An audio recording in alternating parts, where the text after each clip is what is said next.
Hello friends, welcome you all on my YouTube channel English जुगाड़ से। आज का सेशन नंबर है 46। इसके पहले 45 सेशन हो चुके हैं। अगर आप उन्हें देखना चाहते हैं तो प्लेलिस्ट पे जा सकते हैं और पीडीएफ के लिए आप टेलीग्राम चैनल ज्वाइन कर सकते हैं इंग्लिश जुगाड़ से। वहाँ पर आपको सारी पीडीएफ मिल जाएंगी जितने भी आज तक 45 सेशन हो चुके हैं। तो बिना किसी टाइम को वेस्ट किए अपनी पहले वर्ड पे चलते हैं। अपना पहला वर्ड है फिल्दी। अपना पहला वर्ड क्या है? फिल्दी। फिल्दी का स्पेलिंग होता है बहुत गंदा या very dirty. It is used in the sense of language. Language होगा, मूवीज़ हो गई आपकी, जो भी सेक्स से रिलेटेड होती है, जो भी वल्गर होती है, उन्हें आप बहुत गंदा बोल सकते हैं। आप उनके लिए एक टर्म यूज किया था, इसे आप फिल्दी बोलते हैं, तो उसे आप बोलते हैं फिल्दी। तो फिल्दी का मतलब होता है बहुत गंदा या वेरी डर्टी। तो इसकी ट्रिक क्या है? इसकी ट्रिक है FIL उठा लिया और THY उठा लिया। FIL से क्या होगा? फिल्म हो गई, और THY से क्या हो गया? थी।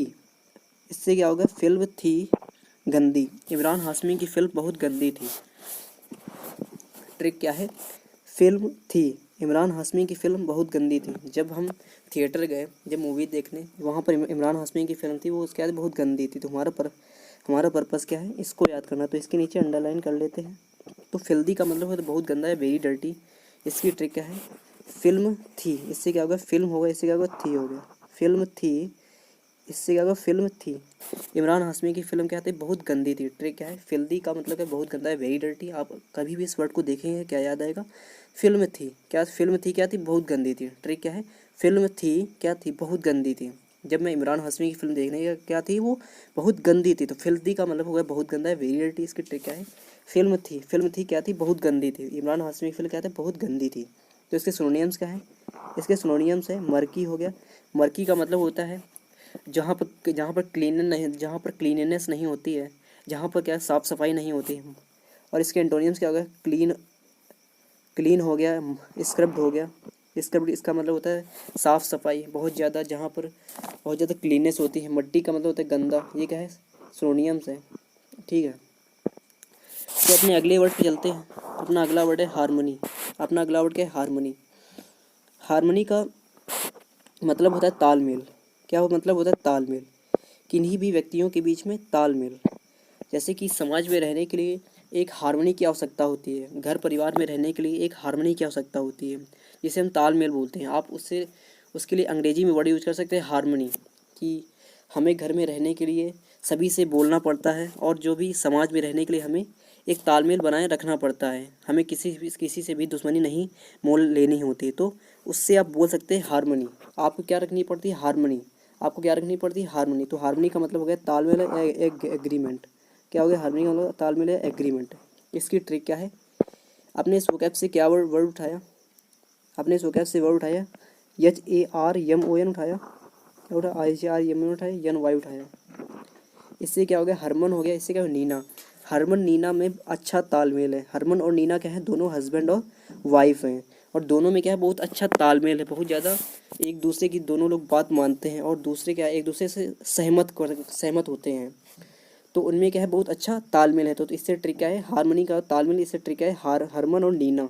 हरमन और नीना में क्या है? बहुत अच्छा तालमेल है। ट्रिक क्या है? हरमन और नीना में क्या है? बहुत अच्छा तालमेल है।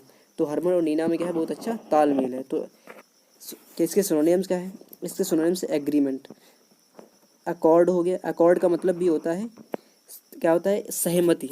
और कंकॉर्ड का मतलब भी होता है कॉपरेशन का मतलब कॉपरेशन। क्या होता है कि कॉपरेट करना, या एक एक दूसरे से सहमत होना, जो दूसरा कह रहा है उससे भी सहमत होना। तो इसके एंटोनियम्स का डिसएग्रीमेंट। इसका मतलब होता है सहमत नहीं होना। डिसोनेंस इसका मतलब भी होता है सहमत नहीं होना। तो हार्मनी का मतलब है तालमेल है, एग्रीमेंट। इसकी ट्रिक है हरमन और नीना। हरमन और नीना में क्या है? दोनों में बहुत अच्छा तालमेल है। तो हरमन और नीना क्या है? दोनों हस्बैंड और वाइफ है, दोनों क्या है? दोनों में बहुत अच्छा तालमेल है। तो अपने अगले वर्ड पे चलते हैं। अपना अगला वर्ड है इंट्रैपिड। अपना अगला वर्ड क्या है? इंट्रैपिड। इंट्रैपिड का मतलब होता है बहादुर या करेजियस। एक ऐसा व्यक्ति जो किसी से डरे ना। जैसे कि जो हमारे सेना, क्या कहते हैं कि जो हमारे बॉर्डर पर खड़े जो जवान होते हैं, वो क्या होते हैं? इंट्रैपिड होते हैं। कि आप एक उदाहरण बोल सकते हैं कि सोल्जर्स आर इंट्रैपिड, या आर्मी ऑफिसर्स आर इंट्रैपिड, वो क्या होते हैं, बहुत ज़्यादा बहादुर होते हैं। बहादुर के लिए आप शब्द यूज कर सकते हैं इंट्रैपिड। क्या यूज़ कर सकते हैं, इंट्रैपिड या बहादुर। तो इसका मतलब है बहादुर या इंट्रैपिड। इसकी ट्रिक क्या है, इसको कैसे याद करेंगे। याद करने के लिए अपने इस वोकैब से वर्ड उठाएंगे। INTR उठाया और PID उठाया। INTR से क्या होगा, इंटर हो गया, इसे का पढ़ने। इंटर में पढ़ने के बाद लोग बहादुर हो जाते हैं। जैसे कि इंटर में पढ़ने के बाद क्या होता है, एक एक करे जाता है कि हमारा इंटर हो गया, तो उस पर इंटर में पढ़ने के बाद लोग क्या हो जाते हैं, बहादुर हो जाते हैं। तो ट्रिक क्या है, इंटर पढ़ने, इंटर पढ़ने, इंटर में पढ़ने के बाद लोग क्या होते हैं, बहादुर हो जाते हैं। ट्रिक क्या है, इंटर में पढ़ने के बाद लोग बहादुर हो जाते हैं। तो इंट्रैपिड का मतलब हो गया बहादुर, करेजियस। इसकी ट्रिक क्या है, इंट्रैपिड। इंटर में पढ़ने के बाद क्या ट्रिक क्या है, इंटर में पढ़ने के बाद क्या है, लोग बहादुर हो जाते हैं। इंटर में पढ़ने के बाद क्या है, लोग बहादुर हो जाते हैं। तो इसके सिनोनियम्स क्या हैं, इसके सिनोनियम्स हैं डोंटलेस हो गया, क्या हो गया, डोंटलेस हो गया। डोंटलेस का मतलब होता है फियरलेस, जो किसी से डरे ना, जो निर्भीक होता है। अनअफ्रेड, अफ्रेड का मतलब होता है डरना, क्या होता है, डरना। अनअफ्रेड का जो किसी से नहीं डरता है। इसके एंटोनियम्स क्या हैं, इसके एंटोनियम्स है कावर्ड। कावर्ड का मतलब होता है कायर, फियरफुल, जिसको बहुत ज़्यादा, जो क्या बहुत ज़्यादा डरा रहता है। तो इसी क्रम में अपने अगले वर्ड पे चलते हैं। अपना अगला वर्ड है लैकोनिक। अपना अगला वर्ड है लैकोनिक। लैकोनिक का मतलब संक्षेप में, ब्रीफ में। क्या होता है कि कुछ बात होती है, कोई कोई बड़ी बात बताता है, कोई छोटी बात बताता है, उन्हें बहुत छोटे शब्दों में बता देना, उन्हें क्या कहते हैं, लैकोनिक। जैसे जो बिहारी जी हैं, हिंदी में क्या है, हिंदी में कवि बिहारी जी हैं, उन्होंने अपने दोहों के द्वारा पूरे संसार की बातों को बता दिया है। उन्होंने गागर में सागर भरने का काम किया, मतलब उन्होंने लैकोनिक कर दिया है। तो लैकोनिक का मतलब हो गया संक्षेप में या ब्रीफ में। क्या, संक्षेप में या ब्रीफ में। तो इसकी ट्रिक क्या है, इसकी ट्रिक है LACO। क्या उठाया अपने इस वोकैब से, LACO। इससे क्या हुआ, लाखों हो गया। लाखों वर्ड्स को उसने संक्षेप में समझा दिया। लाखों वर्ड्स को उसने क्या किया, संक्षेप में समझा दिया। एक टीचर था जिसने, जो बहुत ज़्यादा लंबी समरी थी, उसने क्या किया, उसने बहुत ही कम शब्दों में, बहुत ही 50-60 शब्दों में उसने क्या, बहुत ज़्यादा संक्षेप में उसे कंसाइज करते उसे उसे बता दिया। तो लैकोनिक का मतलब संक्षेप में, ब्रीफ में। इसकी ट्रिक क्या है, लाखों वर्ड्स, इसे क्या है, लाखों वर्ड्स को उसने संक्षेप में बता दिया। लाखों वर्ड्स को उसने संक्षेप में बता दिया। इसके सिनोनियम्स क्या है, ब्रीफ हो गया, कंसाइज हो गया, और तो इसके सिनोनियम्स हैं, ब्रीफ हो गया, कंसाइज हो गया, सेकंड। ब्रीफ का मतलब भी होता है कम शब्दों में, और कंसाइज का मतलब भी होता है बहुत ही कम शब्दों में, और सेकंड का मतलब भी होता है बहुत ज़्यादा कम शब्दों में। तो इसके एंटोनियम्स क्या हैं, इसके एंटोनियम्स है वर्बोस। क्या है एंटोनियम्स, वर्बोस। वर्बोस का मतलब हो जाता है बहुत ज़्यादा बोलने वाला, बहुत अधिक शब्दों का प्रयोग करने वाला। केसेस का मतलब ये होता है बातूनी, लॉन्ग वाइंडेड, बहुत ज़्यादा लेंथी हो जाना। तो अपने अगले वर्ड पे चलते हैं। अपना अगला वर्ड है मोमेंटस। अपना अगला वर्ड क्या है, मोमेंटस। इसका मतलब होता है अति महत्वपूर्ण या वेरी इंपॉर्टेंट। यहाँ पर एरर हो गई है टाइपिंग में, तो अति महत्वपूर्ण है। It is use in the sense of, क्या कहते हैं कि कोई भी इवेंट हो गई, कोई भी घटना हो गई, कोई भी घटना बहुत ज़्यादा महत्वपूर्ण है, उसे बोल सकते हैं कि मोमेंटस इवेंट है। कोई भी डिसीजन आप मोमेंटस, कोई भी महत्वपूर्ण डिसीजन लेते हो, आप बोल सकते हैं कि मोमेंटस डिसीजन। तो मोमेंटस का मतलब होता है अति महत्वपूर्ण या वेरी इंपॉर्टेंट। इसकी ट्रिक क्या है, मोमेंट, क्या वर्ड उठाया, MOMENT, मोमेंट हो गया। लाइफ के कुछ मोमेंट बहुत अति महत्वपूर्ण होते हैं कि, तो क्या है, लाइफ के कुछ मोमेंट क्या है, अति महत्वपूर्ण होते हैं। कि कभी कभी क्या होता है कि लाइफ के काफ़ी मोमेंट होते हैं कि जब हम सक्सेस होते हैं, वो क्या होता है, बहुत ज़्यादा मोमेंटस होता है, तो अति महत्वपूर्ण होते हैं। तो इसके सिनोनियम्स क्या है, सिग्निफिकेंट हो गया और इम्पोर्टेंट हो गया। सिग्निफिकेंट का मतलब होता है महत्वपूर्ण, इंपॉर्टेंट का मतलब भी होता है महत्वपूर्ण। इसके एंटोनियम्स क्या है, इनसिग्निफिकेंट और ट्रिवियल। तो अपने अगले वर्ड पे चलते हैं। अपना अगला वर्ड है अकल्ट। अपना अगला वर्ड क्या है, अकल्ट। अकल्ट का मतलब होता है जादुई या मैजिकल। एक ऐसी चीज़ जिसका कोई रीज़न नहीं होता है, जो जादुई हो जाती है, जो अपने आप हो जाती है। जैसे कि आपने सर्कस में या कहीं पे जहाँ जादू होता है, आप देखते हैं वहाँ पर उसका कोई रीज़न नहीं होता है, सिर्फ हो जाता है। तो अकल्ट का मतलब होता है जादू या मैजिकल। इसकी ट्रिक क्या है, इसकी ट्रिक है OCUL। अपने इस वोकैब से क्या वर्ड उठाया, वो उठाया, CUL उठाया। ओ से क्या गए, आज हो गए, से कल। आजकल वह जादुई मूवीज़ देखने लगा है। ट्रिक क्या है, आजकल वह जादुई मूवीज़ देखने लगा है। एक लड़का है जो पहले बहुत ज़्यादा प्रैक्टिकल मूवीज़ देखता था, लेकिन आजकल क्या है, वो बहुत ज़्यादा जादुई मूवी देखने लगा है। तो ट्रिक क्या है, वही अकल्ट का मतलब जादुई या मैजिकल से ठीक है। आजकल क्या, आजकल वह जादुई मूवीज़ देखने लगा है। क्या, आजकल वह जादुई मूवीज़ देखने लगा है। तो इसके सिनोनियम्स क्या है? इसके सिनोनियम्स है मैजिकल हो गया, पैरानॉर्मल, ये क्या है सिनोनियम है। इसके एंटोनियम्स क्या है? बेयर या क्लियर, एक्सपोज या नोन। नोन का मतलब होता है कि सब कुछ पता हुआ। एक्सपोज का मतलब भी होता है कि कोई चीज़ बिल्कुल एक्सपोज, खुल के आ जाना। क्लियर का मतलब बिल्कुल स्पष्ट हो जाना। तो मैजिकल का मतलब जादुई, जिसका कोई रीज़न नहीं हो, जिसका कोई पता नहीं होता कि ये कैसे हुआ। तो अकल्ट का मतलब जादुई। इसकी ट्रिक क्या है? आजकल क्या, आजकल वह जादुई मूवीज़ देखने लगा है जो कभी पहले प्रैक्टिकल मूवीज़ देखा करता था। तो अपने अगले वर्ड पे चलते हैं इसी क्रम में। तो अपना अगला वर्ड है पेक्यूनियरी। क्या वर्ड है? पेक्यूनियरी। इसका मतलब होता है धन से संबंधित या रिलेटेड टू मनी, या रिलेटेड टू मनी प्रॉब्लम्स हो सकती है कि किसी को धन से संबंधित समस्या कभी कभी हो जाती है। आपको कभी कभी होती होगी। तो आप बोल सकते हैं कि जब भी आपको कभी भी धन से संबंधित समस्या होती है तो आप बोल सकते हैं पेक्यूनियरी प्रॉब्लम है। कि कोई कोई पूछता है कि आपको क्या प्रॉब्लम है, कि आप बोल सकते हैं कि I have pecuniary problem, I have pecuniary problem. तो मुझे क्या है? धन से संबंधित समस्या है।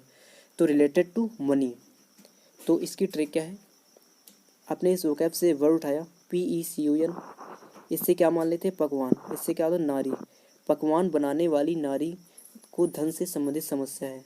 एक इवेंट हो रही थी, एक इवेंट हो रही, उसमें एक नारी थी, उसमें कोई स्त्री थी, वो खाना बना रही थी या पकवान बना रही थी।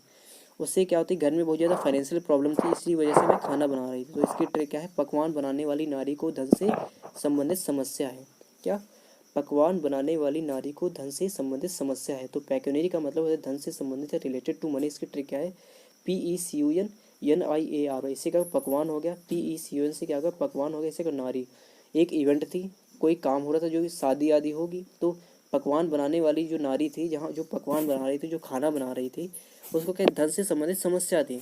तो ट्रिक क्या है? पकवान नारी, पकवान नारी, पकवान बनाने वाली नारी को धन से संबंधित समस्या थी। तो इसके सिनोनियम्स क्या है?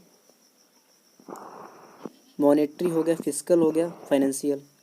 एंटोनियम्स क्या है? नॉन सेलेबल या अनकॉमर्शियल। तो अपने अगले वर्ड पे चलते हैं। अपना अगला वर्ड है एडवर्स। एडवर्स का मतलब होता है विपरीत या अपोजिट। ऐसी सिचुएशन जो विपरीत होती हैं। बोल सकते हैं कि कभी कभी क्या होता है कि जो हम एक्सपेक्ट करते हैं उसकी बिल्कुल एडवर्स होता है। जैसे कि हम सोच रहे थे कि जो भारत और पाकिस्तान का फाइनल होगा भारत जीतेगा, लेकिन क्या है, भारत सेमीफाइनल में ही बाहर हो गया। तो एडवर्स सिचुएशन या एडवर्स हो जाना। तो एडवर्स का मतलब विपरीत या अपोजिट। इसकी ट्रिक क्या है? आपने इस वोकैब से वर्ड उठाया ADVERS। इससे क्या? अदनान हो गया। अदनान एक लड़के का नाम है, एक वर्षा। अदनान को लग रहा था कि वर्षा होगी, पर उसकी विपरीत हुआ। क्या? अदनान को लग रहा था कि वर्षा होगी, और बारिश होगी और उसकी जो फसल होगी अच्छी होगी, लेकिन क्या हुआ? वर्षा हुई ही नहीं। तो क्या हुआ? सब इसके विपरीत हुआ। तो ट्रिक क्या है? अदनान को लग रहा था कि वर्षा होगी, पर इसके विपरीत हुआ। तो इसके सिनोनिम्स क्या है? अनफेवरेबल या इनप्रोपिशियस। अनफेवरेबल जो अपने अपने फेयर में नहीं होता है, इनप्रोपिशियस जो अपने पक्ष में नहीं होता है। इसके एंटोनिम्स क्या है? इसके एंटोनिम्स फेवरेबल या ऑस्पिशियस। जो फेवरेबल होता है, जिसकी जो हमारे फेवर में होता है, जो ऑस्पिशियस होता है। तो ये क्या है? एंटोनिम्स है। तो अपने अगले वर्ड पे चलते हैं। अपना अगला वर्ड है एंटीपैथी। अपना अगला वर्ड है एंटीपैथी। एंटीपैथी का मतलब होता है स्ट्रॉन्ग डिसलाइक या स्ट्रॉन्ग हेट, घृणा, बहुत ज़्यादा घृणा होना, जिसे आप दोबारा देखना नहीं चाहते। तो इसकी ट्रिक क्या है?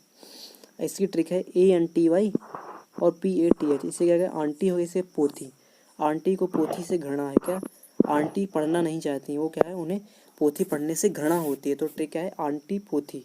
आंटी को पोथी से घृणा है। तो एंटीपैथी का मतलब घृणा या स्ट्रॉन्ग हेट। इसकी ट्रिक क्या है? आंटी पोथी, आंटी को पोथी से घृणा है। तो इसके सिनोनिम्स क्या है? हॉस्टिलिटी हो गया, एनिमोसिटी हो गया, और एवर्जन हो गया। हॉस्टिलिटी हो गया, और क्या कहते हैं कि एनिमोसिटी, एवर्जन। एंटोनिम्स क्या है? लाइकिंग, रपोर्ट या एफिनिटी। लाइकिंग का मतलब पसंद, रपोर्ट का मतलब मधुर संबंध या पसंद, एफिनिटी का मतलब होता है स्नेह या पसंद। तो अपने अगले वर्ड पे चलते हैं। अपना अगला वर्ड है इनॉर्मस। इनॉर्मस का मतलब होता है विशाल या ह्यूज, बहुत ज़्यादा बड़ा होना। जैसे कि जो बुर्ज खलीफा है, जो बिल्डिंग है, और जो हाथी होता है, दे आर इनॉर्मस। वो क्या है? बहुत ज़्यादा विशाल हैं, बहुत ज़्यादा ह्यूज हैं। तो इनॉर्मस का मतलब विशाल या ह्यूज। इसकी ट्रिक क्या है? आपने इस वोकैब से वर्ड उठाया ENOORMOUS, इससे क्या हुआ, इन्होंने, इसका और मौसा, इन्होंने और मौसा जी ने विशाल घर बनवाया है। ट्रिक क्या है, इन्होंने और मौसा जी ने क्या है, विशाल घर बनवाया है। तो ट्रिक क्या है, इन्होंने और मौसा जी ने क्या है, विशाल घर बनवाया है। तो इसके सिनोनियम्स क्या है, इसके सिनोनियम्स से ह्यूज हो गया, वास्ट हो गया, क्लोजल हो गया। एंटोनियम्स का टीनी, स्मॉल, टीनी का मतलब बहुत छोटा, स्मॉल का मतलब भी होता है बहुत छोटा, ह्यूज का मतलब बहुत बड़ा, वास्ट का मतलब भी होता है बहुत बड़ा, क्लोजल का मतलब भी बहुत बड़ा। तो इनॉर्मस का मतलब ह्यूज या विशाल। तो एक बार रिवाइज करा देते हैं, एक बार रिवाइज करा देते। तो फिल्दी का मतलब क्या था, बहुत गंदा या वेरी डर्टी। इसकी ट्रिक क्या है, फिल्म थी, इमरान हाशमी की जो फिल्म थी बहुत गंदी थी। तो अपना अगला वर्ड था हारमोनी, का मतलब होता है तालमेल। हरमन और नीना के बीच क्या था, बहुत अच्छा तालमेल है। वो क्या है, पति पत्नी, उनमें क्या है, बहुत अच्छा तालमेल है। तो इंट्रेपिड का मतलब है बहादुर या करेजे। इसकी ट्रिक क्या है, इंटर में पढ़ने, इंट्रेपिड, इंटर में पढ़ने वाले लोग बहादुर हो जाते हैं। लैकोनिक का मतलब ब्रीफ या संक्षेप में। इसकी ट्रिक है, लाखों वर्ड को उसने ब्रीफ में समझा दिया। अपना पांचवा वर्ड है मोमेंटस, इसका मतलब होता है अति महत्वपूर्ण है, वेरी इंपॉर्टेंट। जैसी जो घटनाएं होती हैं, इसकी ट्रिक है मूवमेंट, कुछ लाइफ के कुछ मूवमेंट अति महत्वपूर्ण होते हैं। अकल्ट का मतलब जादुई या मैजिकल, इसकी ट्रिक है आजकल, आजकल वह जादुई मूवीज़ देखने लगा है जो पहले कभी प्रैक्टिकल मूवीज़ देखा करता था। तो 7 नंबर है पैक्योनरी, का मतलब धन से संबंधित है, रिलेटेड टू मनी। पकवान नारी, पकवान बनाने वाली नारी को धन से संबंधित समस्या है। तो एडवर्स का मतलब है विपरीत है, अपोजिट, अपोजिट कंडीशन, अपोजिट जो एक्सपेक्टेशन हो जाए। इसकी ट्रिक है अदनान वर्षा, अदनान को लग रहा था कि वर्षा होगी लेकिन इसके विपरीत हुआ, वर्षा नहीं हुई। और नवा वर्ड है एंटीपैथी, घृणा या स्ट्रॉन्ग हेट। इसकी ट्रिक है आंटी पोथी, आंटी को पोथी से घृणा है। 10वां वर्ड है इनॉर्मस, का विशाल या ह्यूज, इन्होंने और मौसा जी ने विशाल घर बनवाया है। तो ह्यूज, वास्ट, क्लोजल या टीनी। तो इसी के साथ इस सेशन को समाप्त करते हैं। अगर आपको सेशन पसंद आया हो तो सेशन को लाइक करें और चैनल को सब्सक्राइब जरूर करें। और इसी के साथ मिलते हैं अपने अगले वीडियो में, इसी के साथ जय हिंद।